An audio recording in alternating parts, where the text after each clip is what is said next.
Welcome to Wise Tales by Wonders. Today's tale is about Absalom, son of David. Do you know who was Absalom in the Bible? Today, let's explore the story of Absalom, the tragic prince of Israel. Long ago, in the land of Israel, King David ruled from Jerusalem. He was a mighty king, chosen by God, beloved by the people, and victorious in many battles. But within the walls of his palace, trouble was stirring. Trouble that would rise from within his own family. Among David's many children was a son named Absalom. He was the third son of the king, born to Maacah, daughter of the king of Geshur. Absalom was admired throughout Israel, not only for his royal blood, but for his extraordinary beauty. From the crown of his head to the sole of his feet, there was no blemish in him. His hair was long and thick, and every year when it was cut, it weighed heavily in gold. But Absalom's life would not be one of peace and honor. It would be a path marked by vengeance, ambition, rebellion, and sorrow.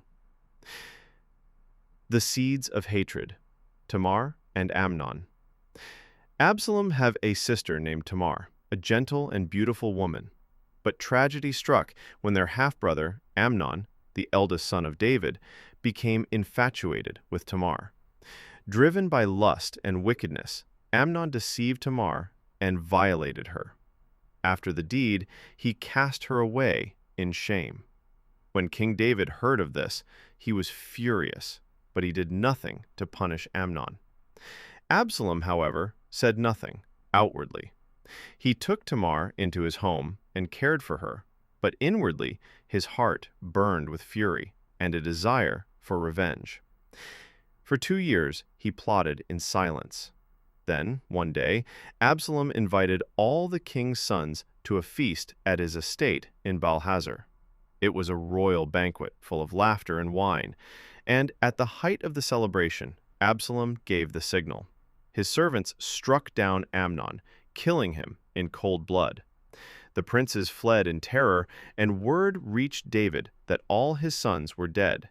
But soon the truth came out. Only Amnon had died. Absalom fled to Geshur, the land of his mother's family, and remained there for 3 years, estranged from his father. Returned to Jerusalem and the hidden grudge, David mourned deeply for Amnon, but as time passed, his heart softened toward Absalom.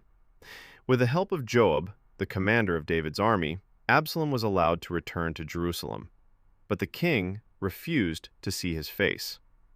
For 2 more years, Absalom lived in Jerusalem without ever coming before his father. Angry and impatient, he finally set Joab's field on fire to get his attention.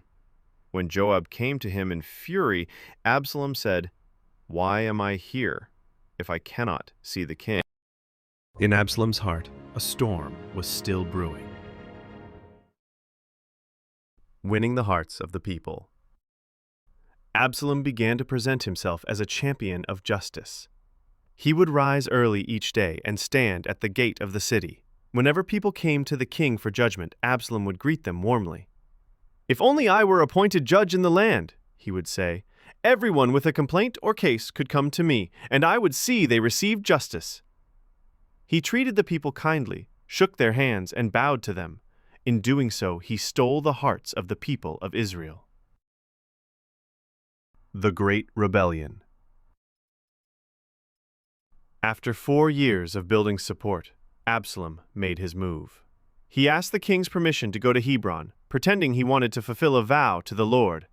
But once in Hebron, Absalom declared himself king and blew the trumpet of rebellion. Many people joined him. Even Ahithophel, David's trusted advisor, sided with Absalom. When David heard of the uprising, he knew the danger was great. Absalom had become powerful and popular. To spare Jerusalem from destruction, David fled the city with his loyal followers. Barefoot and weeping, David crossed the Mount of Olives, a king in mourning. His own son had turned against him.